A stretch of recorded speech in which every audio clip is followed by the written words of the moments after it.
It's about to go down.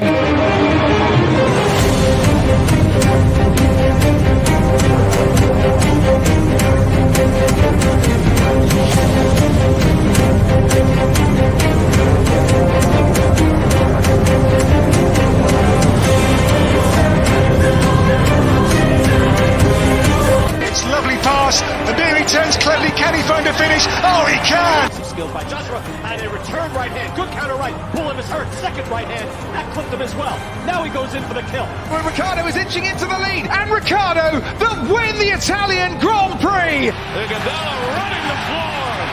Still leading the way with Canada in there too, with the Netherlands.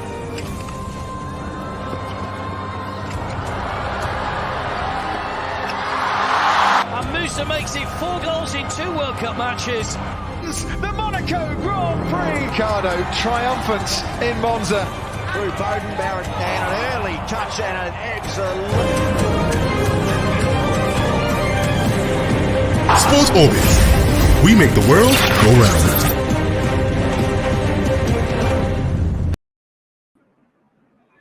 Hello out there and welcome to today's episode of Sports Orbit. And what a thriller we saw yesterday in the Champions League, and also today, Nigeria's own Chukwueze will be in action as they take on Liverpool out there at Anfield. And that's why I welcome you in today's episode of Sports Orbit. My name is Afacho. Salifu Usman is right here. Ms. Salifu, welcome to Sports Orbit, and hope you'll be rooting for our boy tonight. No, not just rooting for Chukwueze. Good afternoon, everyone. Not just rooting for Chukwueze. I've heard that the Honourable Minister of Youth and Sport has also appealed to Nigeria, all the Liverpool fans, to all drop their loyalty for Liverpool and keep behind Chukwueze. Well, that's April Fool. Not me that didn't say so, sir. But with all the Liverpool fans, please, for the sake of patriotic, for the sake of let's have another Nigerian win the Champions League again after Mikel Obi and after Kanwa Kofi, the Jordan. Let's not have Samuel Chukwueze. And for the sake of that, just drop your loyalty for Liverpool and let's queue behind Villarreal for the sake of Chukwueze and let them go all the way to the final. That's my personal appeal to all Liverpool fans. Of course, and that's how we begin today's episode of Sports Orbit, right from the Champions League, where, like we said earlier, Chukwueze will be in action today as Villarreal take on Liverpool in the first leg of the semi-final right there at Anfield. And of course, he's looking forward to that match eagerly, and he believes that Villarreal has what it takes to cause an upset. Recall that Villarreal have proved to be giant killers so far, and knocking out European giants like Juventus and also Bayern Munich on their way to the semi-final. And he believes that they have enough firepower.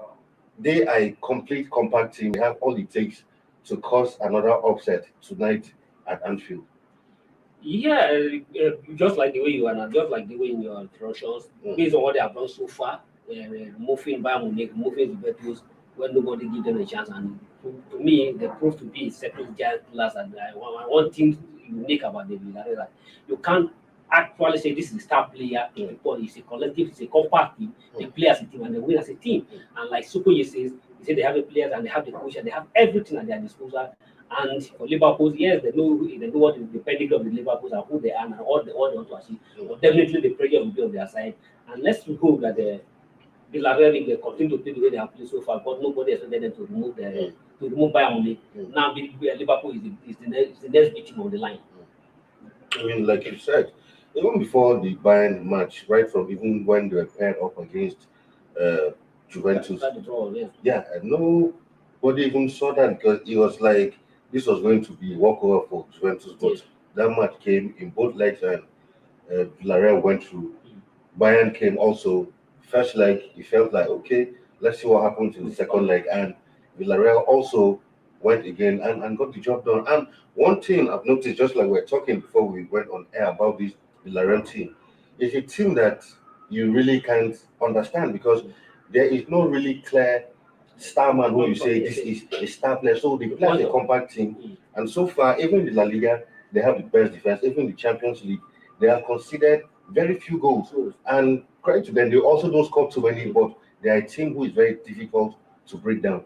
So I really see that whatever happens, I really see Liverpool still having a tough fight on their hands against Villarreal. Yes, Liverpool. No doubt about Liverpool's place. If you look at if you have to look at the individual players on both sides, you definitely you'll be tempted to give the result to Liverpool. And I'm sure that a whole of bettors and a whole of bookmakers will maybe commit an error by put their money on Liverpool tonight, but.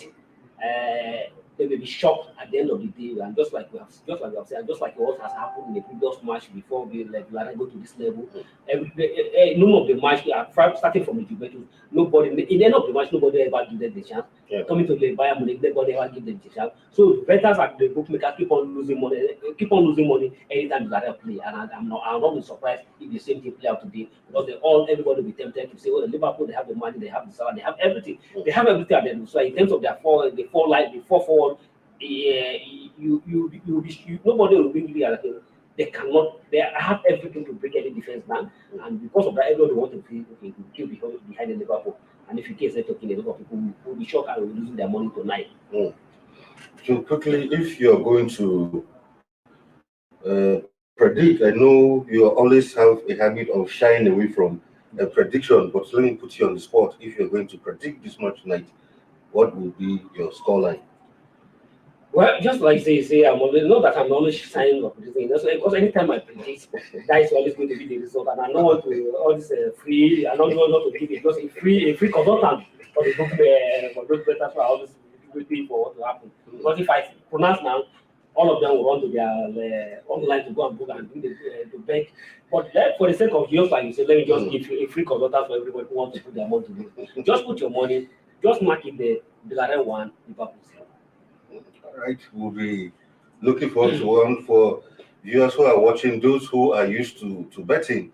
I hope by now you can start rushing over to your favorite betting site to start, putting your money where Salifu's mouth is actually. So away from that, yesterday, of course, we saw a game many dubbed as one of the greatest ever first leg semi-final matches of a Champions League. I mean, the match lived up to the hype. It was a complete match, end-to-end stuff from beginning to end. No breathing space. I mean, all action-packed from beginning to end. And the match, a 7-goal thriller ending 4-3. But it was Man City who took this one in the first leg out there at the Etihad. Yeah, there was no any dull moment throughout the 90 minutes, and it was a complete entertainment. Everybody, including the fans, both those at the stadium and those before the guy sitting behind the screen, everybody have everything. And most of the time you have joy for the time you spent watching the match yesterday. It was a complete match, and both teams played out their heart. It shows clearly that if they ask you who is topping the league in the English Premier League, you say Man City. Who is topping the league in La Liga, you say Real Madrid. So you will not be surprised why those two teams are the top of their respective local league. So and they come out to this place today. But I think that to me, Pep Guardiola will be biting his finger now because his boys have every opportunity to have killed that match and never. That the Madrid will not even have any chance of dreaming that they can come back to that match. But unfortunately, they play where they do what they can do. But they have killed that match completely beyond the reach of Madrid. But they wasted most of the opportunities they have at the early stage of the match. And that I hope that will not come to hurt them at the end of the day. Yeah, because looking at that match, I mean, it was surprising that within 11 minutes, City were already 2-0 up. I was looking for a very tight contest, but I was shocked when 11 minutes and 2-60. So at the point I felt this was going to be a complete massacre. But of course, Madrid did well to try to come back several in the game and closing up the scoreline at 4-3. Like you said, City, of course, missed a lot of glaring chances. Clearly, City were clearly the better side. Yeah, they have a chance to kill again in the first 20 minutes of the match. If they have scored 5 goals in the first minute, nobody will have surprised. But they have a great chance. But unfortunately, they couldn't take it from the side. They only take 2 and then the last and allowed Madrid to come back into that game yesterday. And what is about this Madrid that just like we see, they say, one thing that is surprising about this Madrid is particularly Benzema. The man, the older he becomes, the better he's becoming. To me, he's the secret behind the Madrid. Even last night, he fought it and bring Madrid into that game. that guy is clearly a star at the old age of 34. I mean, the way it's looking, do you see Madrid winning a 14th title? Well, if you ask me, it's almost almost 60%, 50% likely, because for them to still have a chance to come back into that game yesterday shows that they still have a long way to go in this competition. And I will not be surprised if they knock out Man City at the end of the day, because Man City have a chance yesterday to have buried that match, but from allow Madrid to come back into that game. Well, but for Madrid to overcome Man City, they need to ensure that they don't play the can't run nonsense. They can't nonsense they play against Chelsea at the Bernabeu in the quarterfinal. If they repeat that same mistake against They'll be Chelsea, punished against Man City side. well, they may not have the second chance. But as it is at the moment, they still have to meet. Yes, they are down by one goal difference, but to me, they still have 60% chance of qualify for the final than Man City. Right. Second leg, of course, will come up next week out there in Madrid at the Bernabeu, and we'll keep an eye on that one. Let's see if Madrid will have all it takes to take it to the next step to the final. One thing I noticed about this semi-final, this final stage, either it's just a coincidence or it's deliberate. I don't know why, because all the first leg is being played at the UK, and then the second leg, all the English team are at home for the first leg. And what is the Spanish team are at home for the second leg. Is it just a coincidence or it just was deliberate by the UEFA? I feel it might be a coincidence. What? I agree. That's what it's just a coincidence. But I expected that Villarreal should have been Playing at home in the first leg. But now everybody traveled to UK for the first leg, and the second leg everybody traveled to Spain. All right, we hope it's a coincidence, but at the end of the day, who emerges victorious is what will matter. Away from that now to the home front, where proprietor of Downtown Hotel Owerri, where players of Heartland Football Club are lodged, Emmanuel Okparanuzi, has denied claims that the hotel ejected the players over accumulated debts. Recall that yesterday we got this report about Heartland players not being able to settle. Exactly. But the proprietor has come out to say, well, this is not what happened. Of course, pictures had emerged of stranded Heartland players sitting in the premises of the Downtown Hotel after they were allegedly denied access to the hotel that served as their home camp following accumulated debts of 700,000 naira and another 1 million naira incurred by the Heartland Queens Football Club months ago. When contacted, General Manager of the club promised Mwachukwu debunked the report and referred our correspondent to the Downtown Hotel owner, Sir Emmanuel, who also denied the report. So, like they say, no smoke without fire. So, but where is this? If the hotel owner is saying nothing of such happened, what is the origin of this story?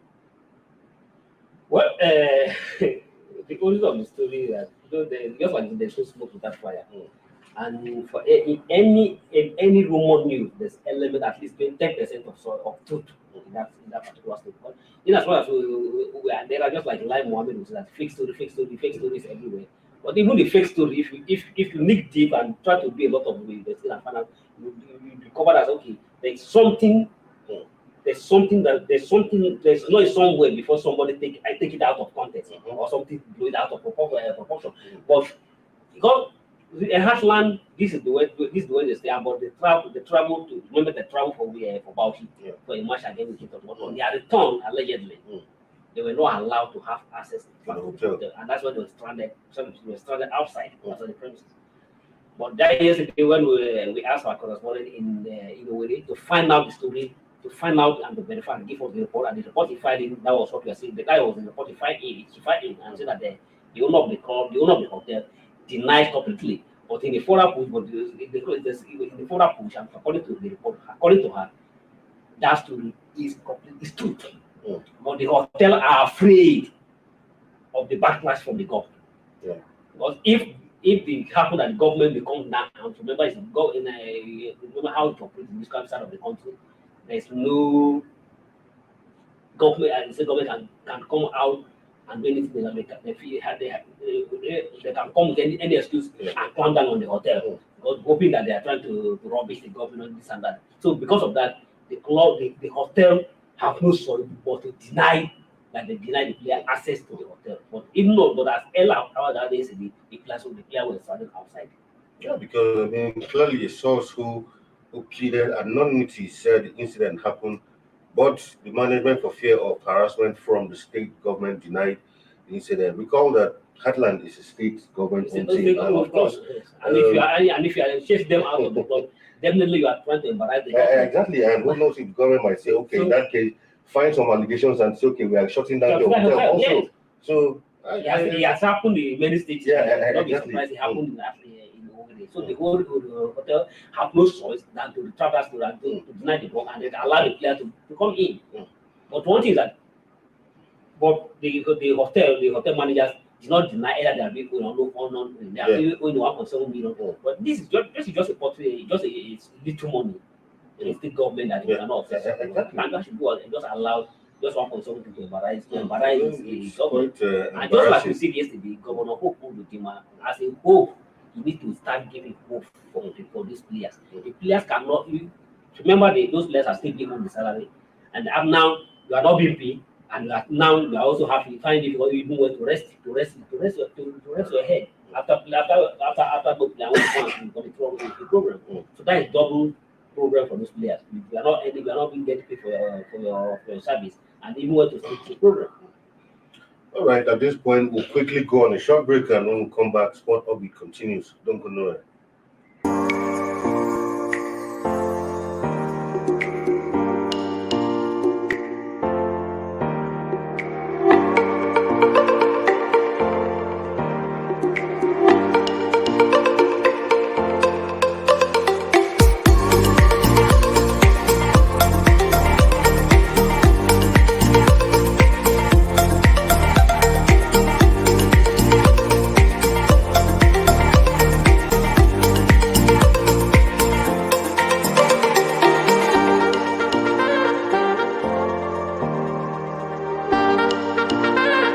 For sponsorship and advert placements, please contact 080-3688-6158. Last Word Leadership Podcast Studio. You have the last word.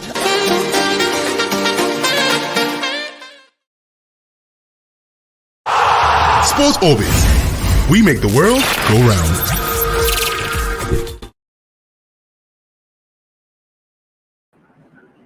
Welcome back from that short break. You're still on to Sports Orbit now to our next story, where the Flying Eagles, according to Coach Ladan Bosso, is confident that the Flying Eagles will do well at the WAFU B, that's talking about the West African Football Union B U-20 Championship. Recall that Ladan Bosso, veteran coach of some sort, if you may, who has been reappointed as the coach of the under-20 side, and he is confident that the boys can do well in the championship in Niamey, Niger Republic. The Flying Eagles will face Ghana and Burkina Faso in the Group B of the WAFU B Under-20 Championship, while host Niger Republic, Cote d'Ivoire, Togo, and Benin Republic are in Group A. The tournament, which holds from May 7 to 20th in Niamey, Niger, serves as qualifiers for the 2023 Under-20 AFCON. Only two teams from the WAFU B Under-20 Championship, that's talking about the winners of Group A and B, will earn spots at Egypt 2023 Under-20 AFCON. So here again we have Ladan Bosso, has been around for a long time. I don't know if we can call him a successful coach or an average coach when it comes to age grade competition, but this is someone who has been around for a long time. But for me, I can't really place my hand and say during his time as handling of the age grade team, this is what he has been able to achieve over the years. Well, I may be wrong. The best I have seen so far is just to take the quarterfinal of the Canada 2008. So I've done in the age category, age competitions. I can't subscribe to refer to Madam as a successful coach, but he's a veteran coach. People, he's a veteran, has been around. He's also he's the president of the Nigeria Coaches Association. So But I can't take his way to the bank. I wish him well, and I wish his club well, his team well, to say that they will do well at the WAFU Cup. Whether it is that or Nigerians who want them to do well, but I can't take that statement to bank. It's he that really should know how he plays, and he believe that he has the squad to play well. So be it. But looking at the team and looking at the timing, at the time they come to the camp, he comes to the camp with the 40 players. Now he has trimmed the player to down to 30 players. And within these 30 players, he's going for the final phase of camping, who definitely hold in the Czech Republic. And from there, you hope to select the 24 teams or 24 or 18 players who play in the championship. And one thing that if you remember the last time under this system, Ladan Bosso, we couldn't qualify for the African Championship, African Championship. When they say Burkina Faso, here they come again, another Burkina Faso again. And we remember, we all know our nemesis with Ghana. When it comes to Ghana at any level, it's always a crack. And so we wish him well, and we hope that he'll be able to overcome these two West African sides, both Burkina Faso and the Ghana. And it all depends on him. Maybe as you see, I see as half the players have what he have to be able to pursue this man. And we wish him well. So the year football and everyone should support him and give us the result. But to just say that he has the need to do well, well, that is a wish, but I can't take that to one. All right, away from that now to the news coming from Napoli, where Napoli has said that understood to be willing to sell Victor Osimhen this summer. Hopefully, Napoli will be hoping to cash in on the Nigerian forward, as a couple of clubs, especially from the Premier League side, especially the likes of Manchester United, Arsenal, and Newcastle United, are interested in the Nigerian international. But of course, they have set a price of at least a minimum of 100 million euros on Osimhen if you want his services. But they are open to selling him, but you must be able to meet the evaluation of the striker. Well, it will depend. Let's see how many clubs will be willing to pay 100 million on Osimhen. Osimhen is a good player, and they still have opportunity to grow. Still have chance to grow, and Napoli is like they are under serious pressures, and a lot of people are eyeing Osimhen to buy him away, and that's why they slam £100 million on him. And now that they are thinking that whoever can pay the money, the Osimhen will be all yours. So let's hope that those English clubs. But of course, looking at a club like, let's say maybe rule out United, Arsenal, who, in my opinion, I think might not be willing to. But looking at Newcastle United, who have some sort of Arab money, injected in their system, I think Newcastle United will be willing to come up with such funds to at least get a marquee signing, because come next season, Newcastle will be hoping to really boost their squad. Yeah, exactly. And this kind of players are the kind of players they'll need, considering that they actually have the funds to finance this kind of purchases. Yeah, in as much as Newcastle will be definitely to bring more players, and I'm not sure they cannot pay the 100,000 naira. 100 million euros. So I beg your pardon, say 100,000 euros. So they have the money, and they have they have the willingness to do the business. But let's how it's going to play out. But the Osimhen will be likely to join the Newcastle. That's another team. Because according to him, he's desperate to play Champions League football, so you likely want to move to a club that will have a chance to play Champions League. Newcastle is out of it. Yeah. So that's how it's going to be. But Arsenal. But I would say Arsenal would have been willing to take Osimhen, because more importantly than Lacazette is on his way out, and Arsenal don't have it apart from the Lacazette. They don't have even the Pepe. Pepe has not been doing well. He has even fallen out of other people in the Teta's squad.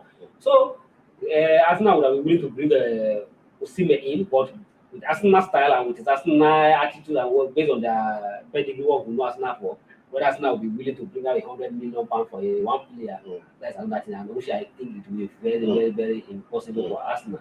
And none of Arsenal could under Alessandro say otherwise the way it was so it can also able to even make such a comment.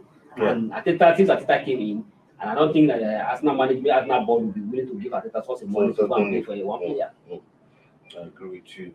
Anyway, still onto Nigerian players, talking about Igalo and Onuachu this time, where it has been reported that their values have dropped, their transfer value has dropped even in spite of their top goal scoring form in their respective clubs this time around.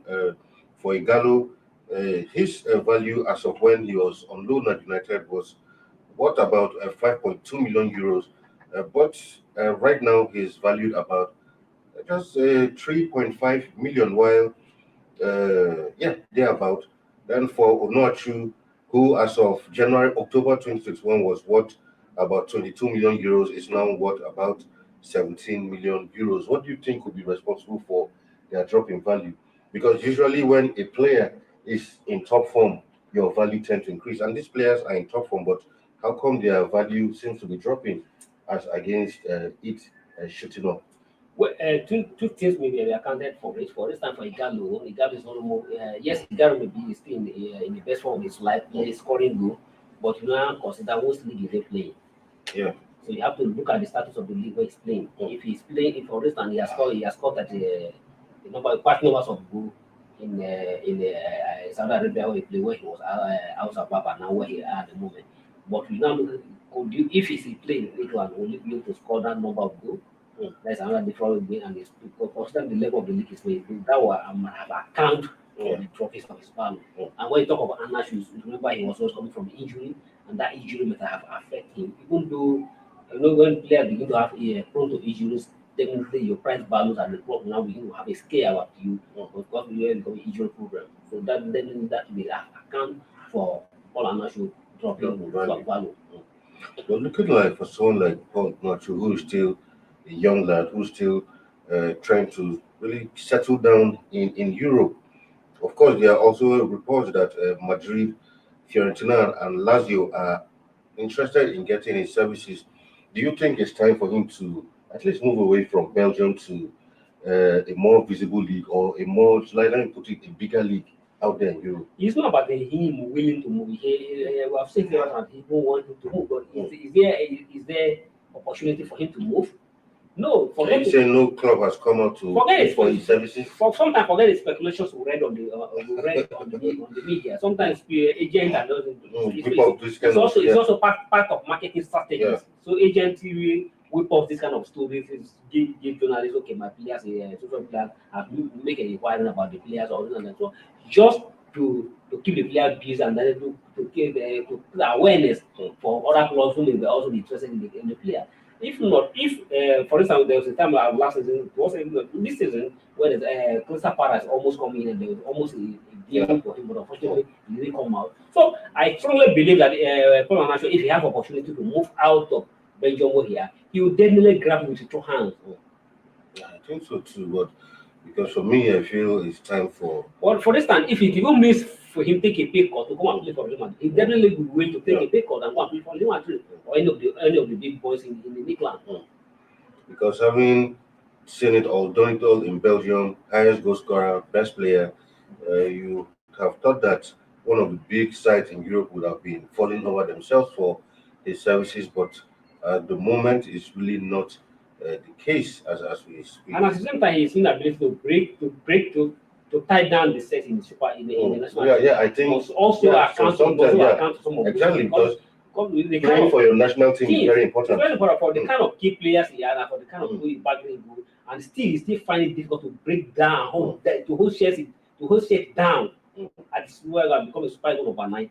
If he had succeeded that, maybe that would have been open, and most of those top clubs would have been that is a good come for him. For example, going to have come without him. Yeah. So definitely these are some of the things that is affecting the young man. I agree completely with you.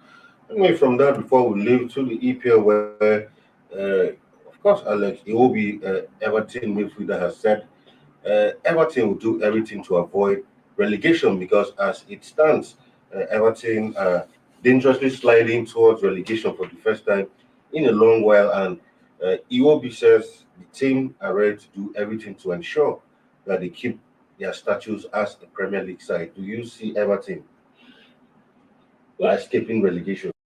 I wish them well, particularly because of Alex Iwobi. And as will be I sympathize with him. He's playing on a very familiar terrain. Now he's fighting for a relegation instead of fighting for a title. Fighting for something. So that is unfamiliar position. The same thing go to Frank Lampard, who was a coach of Chelsea. Now he's also battling to survive a club where he was with Chelsea. His dream was to win something.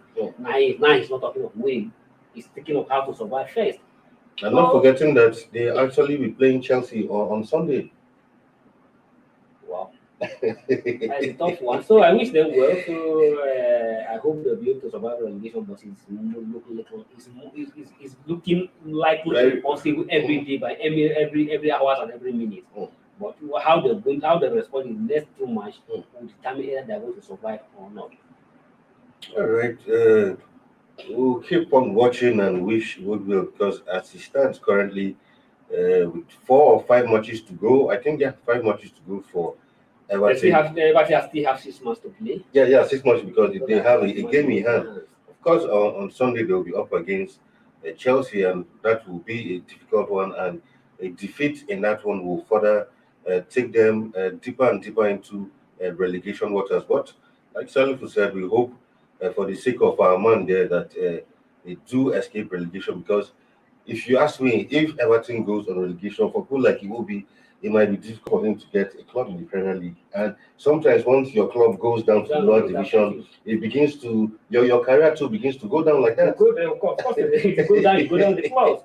And just like you say, if they God forbid, if Everton go down, unless will be, and based on the way he's playing, it will be very difficult for any Premier League or out there to get through. But we wish him well. We don't even wish him to go down with Everton before he is strong to get another club.